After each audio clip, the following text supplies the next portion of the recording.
quand on constate notamment des pertes énergétiques sur un groupe ou des problématiques de rendement, on n'avait pas une solution pertinente qui nous permettait de mettre en cause l'un ou l'autre d'un composant sur une centrale hydroélectrique. On a mis en place ce qu'on appelle un audit énergétique. L'idée de l'audit énergétique, ça peut être assimilé à un bilan de santé global. C'est d'aller collecter, idéalement au sein d'une seule et même journée, d'aller collecter toutes les données types. Donc on va parler de hauteur de chute, nette, brute, de perte de charge, de débit en tonnées, de puissance restituée par les groupes, de rendement génératrice, de rendement d'alternateur, de rendement de multiplicateur.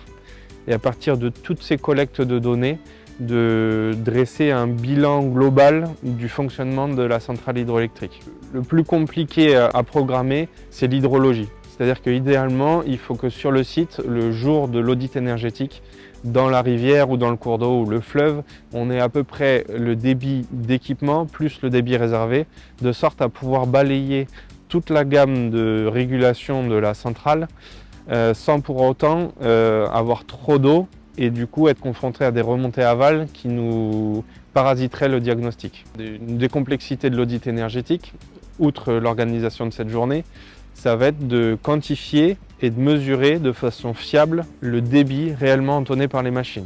Donc pour ça, on s'est équipé de courantomètres. Aujourd'hui, on a des outils très performants, modernes, qui nous permettent de faire des mesures fiables en très peu de temps. C'est ce qui rend aujourd'hui possible, en une seule et même journée, ces audits énergétiques sur toute une gamme de régulation. Donc on va prendre la machine en manuel et ainsi faire varier le débit admis dans les machines, là où les machines. À chaque gamme de débit, on va relever à peu près les mêmes données, c'est-à-dire quand on est sur conduite, on va mesurer la pression conduite qui va nous permettre de déterminer les pertes de charge. Et quand on est sur une centrale de basse chute, on va mesurer les lignes d'eau caractéristiques par rapport à des points physiques pour caractériser les pertes de charge dans les canaux d'amener de fuite. L'autre donnée principale, forcément, c'est de mesurer la puissance.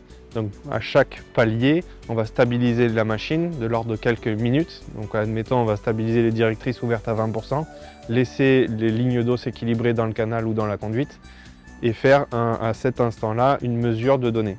Ce qui va nous permettre d'arriver à l'élément essentiel, ce qu'on cherche à reconstruire finalement, c'est le rendement de la turbine à proprement parler. Une fois ce rendement calculé pour toutes les gammes de débit, on va pouvoir retracer la courbe de rendement de la turbine et le comparer à des rendements contractuels pour les mêmes typologies de machines. Dans les faits, on constate régulièrement des dysfonctionnements entre le rendement contractuel et le rendement théorique. On a été amené à auditer des centrales qui avaient un dysfonctionnement de rendement machine de l'ordre de 30 à 40%. C'est une bonne et une mauvaise nouvelle pour le producteur. La mauvaise nouvelle, c'est qu'il se retrouve avec une entité qui est dégradée.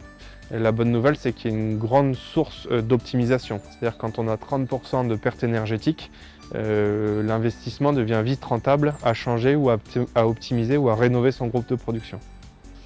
A l'inverse, quand le résultat de l'audit énergétique nous montre qu'il n'y a pas de problématique sur la centrale et que globalement le rendement est bon, ça permet aux porteurs de projets ou aux producteurs de pouvoir s'imaginer, de prévoir, de garder ce matériel, de l'entretenir pour de longues années à venir. Et c'est là l'essence propre de l'hydroélectricité, c'est de développer des projets sur du long terme et de faire de la maintenance préventive et curative pour garder le matériel le plus longtemps possible.